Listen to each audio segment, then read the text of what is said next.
Nah, just kidding. How's everybody doing today? Welcome to the Tool Show. Let me start off by saying Sage is not dead. Okay? So, if you thought he was dead, he's not dead. I lied. But I did think it was kind of cool that there's this thing. You can go to tombstonebuilder.com and you just fill out this little form and it builds like a tombstone for you. It's pretty awesome. I advise that you try it. Anyways, I think everything is working. I have no idea how that happened. I just lucked into it. But let's get started, shall we?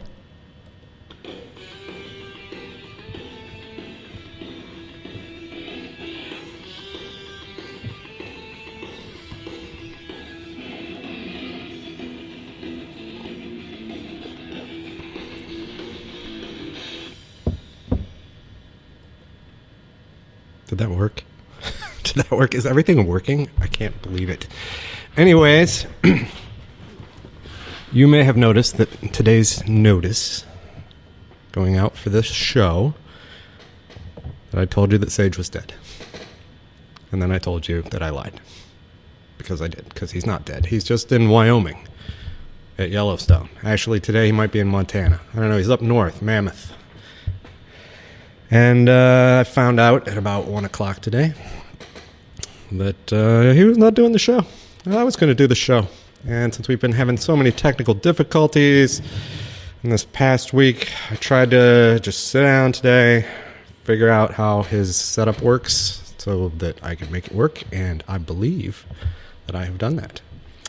So, what are we talking about today if we're not talking about Sage being dead? Well, that is a good question. Today we're going to talk about clickbait, linkbait, and possibly, if we have time, treating your business as a brand and what that means to Google. So it is also, okay, you know what, this is weird because I'm sitting here like talking to a camera. I can never get over that. If Sage and I are like a duo, then he is like Penn Jillette and I am like Teller, like the dude who doesn't talk. Because it just feels weird. And so if any of you have ever done web videos or something like that, more power to you because it's weird. So the purpose of telling you that Sage was dead is to get you to open the email. And that is what we call clickbait. So let me see if I can do this thing right over here. Boom. All right. I'm going to do one thing very quickly here.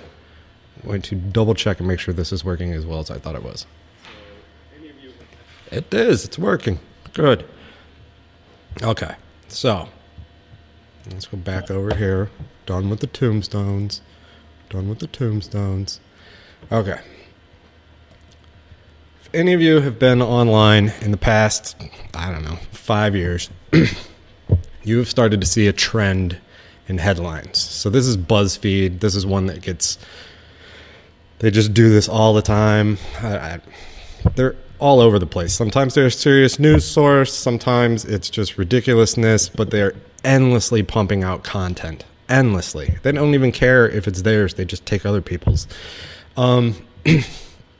But what you'll see, what's interesting to learn from a site like BuzzFeed, which is huge, is that they have worked on perfecting their clickbait headlines, okay? Oh, hey, Jim, thank you. And we're glad Sage isn't dead, too. Okay, so if you take a look at some of these headlines, you'll see things like 17 tweets that perfectly capture what it's like to have an Indian mom. I don't know. Okay. Can you guess the famous person from their parents? 39 reasons why going to college in China is the absolute best. The absolute hardest Mean Girls quiz you'll take this lifetime. So you kind of see how they do this like setup, but they don't give you everything, right? You kind of know what's going to be beyond there, and it kind of like piques some interest, but you're like, I don't know. Do I want to read that? Well, 39 reasons. I don't know if I have time for 39 reasons, but 17? Maybe I could read 17 tweets. I mean, tweets are pretty short.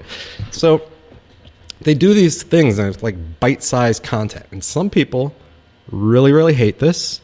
And some people really, really like it. And the reason people hate it is because it's overused. It's kind of like gimmicky and trite. But the people that like it are the people that have websites like this, where you see that, like you see something, it's a nice, short, tight title that piques some sort of interest in you, and you're going to click on it when you see that in Twitter or you see it come up in Facebook, and you're just browsing the web like, I don't have anything to do, I'm interested in whatever. You see titles like that and you click through. They work is why people use them. And so this is something that you can do when you're creating content for yourself. So back in the day, I used to write for a place called Search Engine Watch. That's me. And so one of the things that I wrote about was secrets to writing engaging titles and content for SEO. And I'm going to take this, if I can figure out Sage's keyboard. I'm going to take this and I will dump this over on the comments on the live site. So if you want to actually read the article, I'm not going to read it to you, but I will go over some high points of it. But if you want to read the full thing, by all means. I also have this cough today. I don't know where that's coming from. Anyways, okay. There's a lot of screens and windows going on here. So I wrote this article, and the first thing that you need to do when you're writing your titles is because, people tend to write content without writing titles, right? So they write their content, they write your article, your blog post, what have you. And then what you don't do, or what is usually the afterthought from what I've found in talking with people, is then after they're done, they're like, oh, that's cool. I wrote an article about X. And so here, I'll just call my article X. It's like it's an afterthought. And so one thing that I've taken away is you should always pay attention to other people's titles. Like read them, read what works, what doesn't work. And I learned something from a guy named Lyndon Antcliffe. I probably butchered his name. He's from Cornwall, and that's in the UK. And I've been friends with him online for a long time. And he runs a little site called Cornwall SEO, and he's an SEO consultant. And what he is really into is Linkbait. And we'll kind of come back to Linkbait in a little bit here. And I totally invite you to go dig through his site. He has years worth of articles, but he's really big into titles, okay? And he taught me that if you sit down and you're going to write something, and you sit down and you spend time writing on the title first. And titles are easy because they're short, right? They're like tweets usually. You want them to be able to fit in a tweet, so I would aim for less than 140 characters. So because they're so short and easy, you can just take a notepad and jot down like 10 things. Just get creative and write down like 10 different titles for an article that you haven't written yet, right? And what you'll find is that by the time you start getting to like 5 or 6, like the ideas really start flowing, and you're going to end up with a better, well-crafted title at the end. And maybe you'll take an element from the first one and the fourth one, and you'll kind of mash them together and you'll have a great title. But the title can then kind of like shape the article that you write. So, for example, in this article, The Secrets to Writing Engaging Titles and Content for SEO, I wrote that title first. And it was like a challenge to myself, right? Because I'm like, well, what's the secret? What are the secrets? It's like, okay, I'm creating a project for myself, but it also implies that people reading this are going to learn these things, right? And so you see that title, perhaps if you're interested in this kind of stuff, you would click on that. That's the intention. Okay. I'm going to scroll down here. There's a bunch of junk. So one thing I found is I examined the most engaging posts that Search Engine Watch had. I got a hold of their analytics. I asked the chief editor over there. I'm like, hey man, can you give me some top-down analytics? I want to know the most engaging posts of 2012. This was in 2013 that I wrote this. And they gave me the list. And I was like, all right, well, why are these the most engaging posts?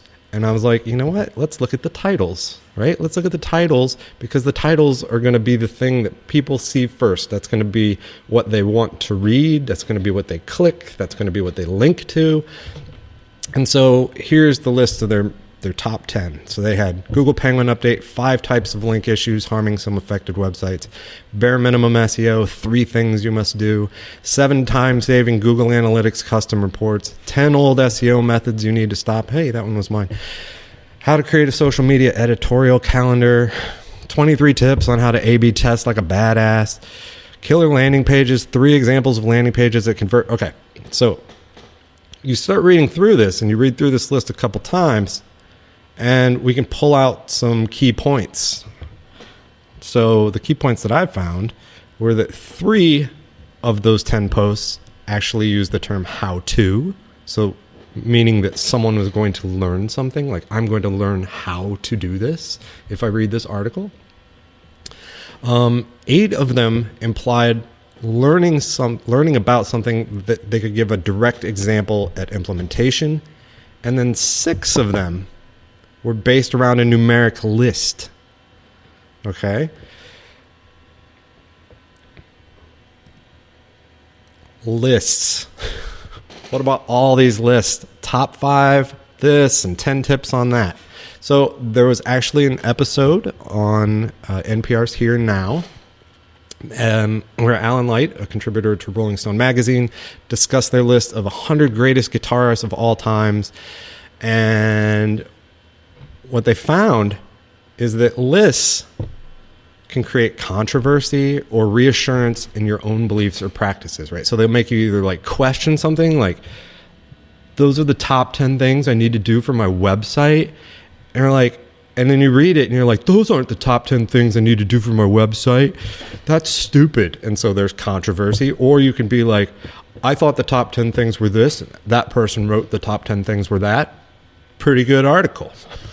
So you're looking for some sort of either like controversy or reassurance, and either one of those things like mentally plays into, am I going to click that? Am I going to read that? Am I going to share that? And like Pam just said, it's the numbers. I've seen other things, and that's like the number one thing people respond to. So that's it, right?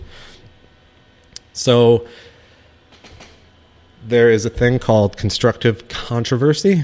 So you can use this to kind of help shape the titles like that. So you draw a conclusion, you state your case, you hear different conclusions, feel uncertain, you search for a better understanding, you draw a conclusion, and it's like never ending, right?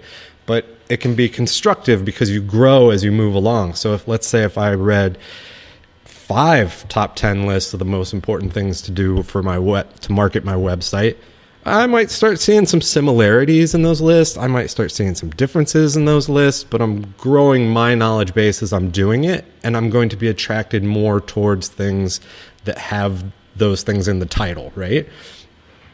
So lists, if you don't like lists, maybe. I'm not usually a big fan of them, but for title construction, for your articles, they work. And they set a parameter, right? So like one thing that I've seen work well is like you do like a top 5 list, but you actually do like a top 6 list. And so you give them one extra, like a bonus thing. People love that. They're always happy about getting the extra one. So anyways, I would advise you to read this article. It's in the comments. Comment on the article. I sometimes check the comments over here. I don't write over here anymore, so... but you can see top 10 old SEO methods you need to stop, top 10 ways to stretch your advertising dollar. I subscribe. Those are my articles. I subscribe to this list. Now, what about the people that hate the clickbait? Okay, so there are those people, and that's fine, because a lot of these lists are just like, if I'm not actually learning about something, so like we go back over to BuzzFeed, right? And where it's like 39 reasons why going to college in China is the absolute best. Who cares? I'm not going to go to China. I'm not going to go to school in China. I'm not, especially not going to college in China. It's just not happening for me, right? And it's probably not happening for you if you're listening to this. But the thing is, if I'm just wasting time on the internet, I'm not really going to learn anything if I read this. It's just a time suck, right? So there are people that hate that aspect of it, or they're just like, why don't you just tell me what the things are instead of making this clickbait? And so that has led to this guy. And I don't really know. I guess his name is Jake Beckman. And Jake Beckman is Saved You a Click. And what he does is he goes around, he just trounces around the internet all day. And every time he gets inundated by these like clickbait type titles, he just gives the spoiler out. And so he's like, let's see here. So Time Magazine tweeted out, here's the latest city getting Google Fiber. That's the title of their article. They titled it like that because on the other side of that click is the answer to that, right? And so I could click through on the Time Magazine thing if I followed them and click to read their article. But this guy's like, nope, I will click through it for you and just give you the information that you needed. So he's like, the latest city getting Google Fiber, San Antonio. So he does this kind of stuff all the time. I follow him on Twitter. I think it's funny. People interact with him all the time. They send him horrible titles. So here's one from yesterday where it was like Time Magazine. These are the world's highest paid movie stars. The number 2 will surprise you. And he's like, oh, here, I'll just tell you who they are. Robert Downey Jr., Jackie Chan, and Vin Diesel. So that's that. I just thought I'd mention it because he's entertaining to follow if you do that sort of thing. So screw you, BuzzFeed, we're out of here. Saved you a click. Okay. So let's get back to my dude Lyndon over here in Cornwall. Cornwall is, I think, a city in northern UK. I'm not sure. He sometimes shows pictures, and it's looks like a very nice town. He's big into Linkbait. Now, what's the difference between Linkbait and Clickbait? Very, very subtle. Okay, Clickbait is kind of like what you just saw with like Saved You a Click, right? Where it's like, we could just tell you what things are, but we're gonna hide the answer to whatever it is that we're dangling in front of your face behind this click. Linkbait is a little more subtle. There have been times where people in the SEO community have said that it's dead. And it's definitely changed over time. The idea of it, though, let me see here. The idea of it, though, is that you are creating content, right? You're building content on your blog, you're writing articles, whatever it is that you're doing. You're building this content to help build your brand up. And so the idea of it is from an SEO perspective, there are two things, right? There's content. You'll hear like content is king thrown around a lot. And then there is links. There are links. There is, man, just sitting at this desk, I start talking like Sage. So there are links. And link building is an important part of SEO. So it's like it's like a popularity contest, right? So let's say I have two things, all right? We got this thing, and we got this thing, this mug, right? And so if let's say they're identical. I don't have two things that are identical. Oh, here, hold on, I do. Okay, let me see if I can get this to work. 1 second. Okay.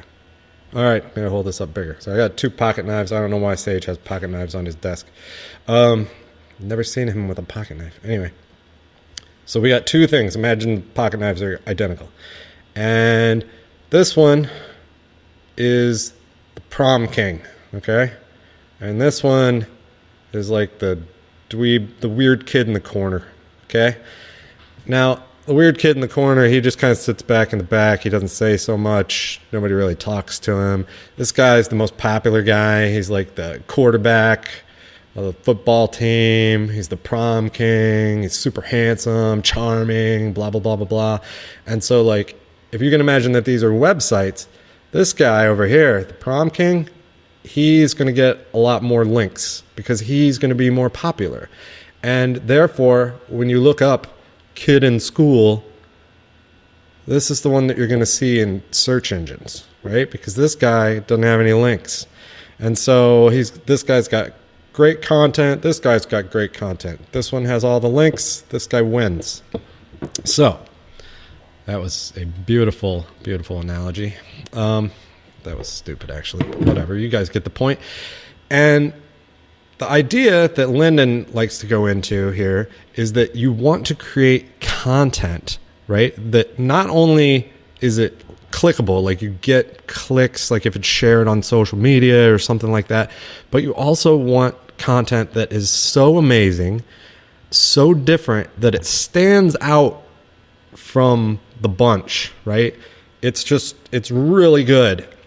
And because it's really good, it gets shared a bunch. It gets linked to a bunch. Like other people in your industry are going to link to it. Other people that are looking for your products are going to link to it and tell their friends and stuff because they're like, that is so good. And so that's kind of what Linkbait is. And he talks about it a lot over here. This is just on WordPress. He's probably got a search box over here somewhere. He should. I don't know. Sometimes I tell him his design sucks, and then he's like, yeah, sorry about that. But you can do it in Google. So I could search his website in Google. You guys know how to do that? Like a search operator? I don't know how to. I can't blow up the URL bar. But if you do site, : / and then you put in somebody's website, okay, their URL, and then I do Linkbait, and he'll probably spell it with separate. But if I do that and I just type in Linkbait, then what it'll do is it'll go out to his, Google will look at the results that they have from his website only with the term Linkbait and give me those results. And so here we go. Boom. The taooflinkbait method. So I would start over here. I'll drop that in the comment box on the live page as well, so you guys can read that. And I would just start reading here because it's good and you will learn a lot. I've learned a lot by reading this over the years, so if I can learn something, you guys can too. All right. Yeah, he left his knives behind, right? I don't know though. I don't feel good that this little pocket knife right here, I don't feel good that Prom King here is going to hold up well against a grizzly bear. So I would just advise that he not get into any wrestling matches with animals. That's what I told him before he left. What is a way for a not yet funded startup, couple-wise, to get a potential VP or CMO who is AdWords and Facebook ads and SEO savvy to honcho our campaign to get our first 5,000 users free initially? If we only have 500 to 1,000 for now and 4K for the ads. All right, Gary at couple-wise. What is a way for a not yet funded startup? All right, so you're going to spend $1,000 to get somebody. We got $4,000 for advertising. We could maybe make that work. What I will say is that I don't have any idea really what couple-wise is. So bear that in mind. I'll just kind of stay generic for a moment. But I would say if you're starting anything up, you want your ad dollars to stretch as far as they can go. SEO is going to be important for you to kind of hire me. That's great. I'll take the $4,000 and spend your $1,000 on ads. Now, you got the flip right. You want word of mouth to be popular. I would focus on Social, if it's anything that's sociable at all, I would focus on social. Any free avenues that you can find or low cost avenues. Video advertising is very low cost. Facebook ads can be cheap. I mean, anything can be cheap if you do it correctly.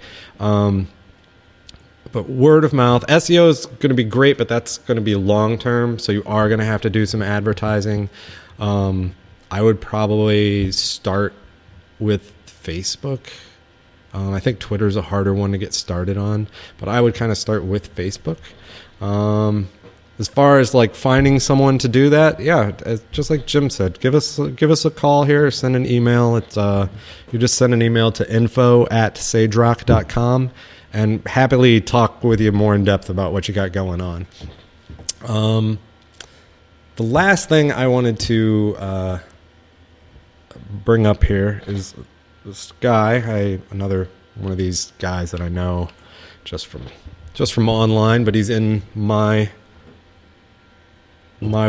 marketing realm. I'm dying of thirst here. Hold on. Okay. It's this guy. His name's Brian Chappell. Very smart guy. I have no idea where the heck he's at. I think Pennsylvania or something. But he's a very smart guy. Works for an SEO firm. And he doesn't write a lot. But when he does write, it's good. And he retweeted this yesterday or today. I can't remember what it is. Are you telling Google that you are a brand? And this is an older article from 2012. But he said today on Twitter, he was like, man, this is pretty crazy because I wrote this 3 years ago. And he's like, and it's more relevant than ever. And nobody's doing this. He's like, it's weird. And so what you do through SEO and through your online presence is you tell Google that you are a brand. And there are signals that you give Google that allows it to know that you're actually a brand and not just like an aggregator or a drop service provider, that you're actually a company. And so one of the things that they do is like, do you have a physical business address tied to your website? And so if you're set up in local business listings, then that's good. That's a signal that you're an actual place with actual people and you're not just some fly-by-night operation. The second one I think is very interesting because Google pays a lot of attention to trademarks and patents. And most small businesses that are starting out, I've found, don't trademark their brand name, and they should. And one of the reasons they don't do it is because it's kind of expensive. It's a process. There's some forms. It takes a while. But I mean, our business is trademarked. The roofing company is trademarked. Like it counts as a signal in Google that you are a brand, and Google rewards brands. I'll drop this link in the comments as well for you, just because I haven't given you guys enough junk to read today. So do people talk about you in social? So you get like social mentions? Are you getting links from Twitter, from Facebook, from Tumblr, that kind of stuff? That counts. Are you getting cited by the press in any capacity? So he says, not just BS press release, which doesn't really do you any good, but like, is the press actually paying attention to you? Are papers talking to you? Is the local news talking to you? And you can make that happen on your own. You usually do that by doing something newsworthy. And so that's important, and that's a brand signal. Are people searching for your business? Like, are they typing your name into a search engine? And if it does, then that's a sign that you're a brand. Do people talk about you in Gmail? Everybody knows Google pays attention to what you write in Gmail. Do you have a verified author associated with your domain? That's kind of done now. But these are very simple but very straightforward things that you can do, and you should pay attention to them because Google rewards brands. So Gary says to pioneer the next stage after dating sites to help couples stay and grow together. Yeah. All right. That's kind of cool. Help couples stay and grow together. Hey, I know of somebody that you should talk to. I think they're having some couple problems. It's not me, but if you call up here, I'll hook you up. Jim says, if we have had press release articles, how do those get tied back to us? Okay. So if someone writes about you in their article, chances are they've talked to you. And when they've talked to you, just ask them, hey, is there any way, if it's relevant, that you guys could, link back to my website, give them the URL, just ask. I mean, it's really one of those things. There's a cool TED Talk. Let me find this for you. I don't know. There was a cool TED Talk. Good job, Greg. Who is Neil? I can never remember her name. Neil Gaiman's wife. Amanda Palmer. Okay. Amanda Palmer TED Talk. Okay. You guys should read this. You should watch it. It's 15 minutes long. She's kind of cool, kind of grating, kind of awesome. Copy link address. But it's 15 minutes long, and it basically tells you the art of asking.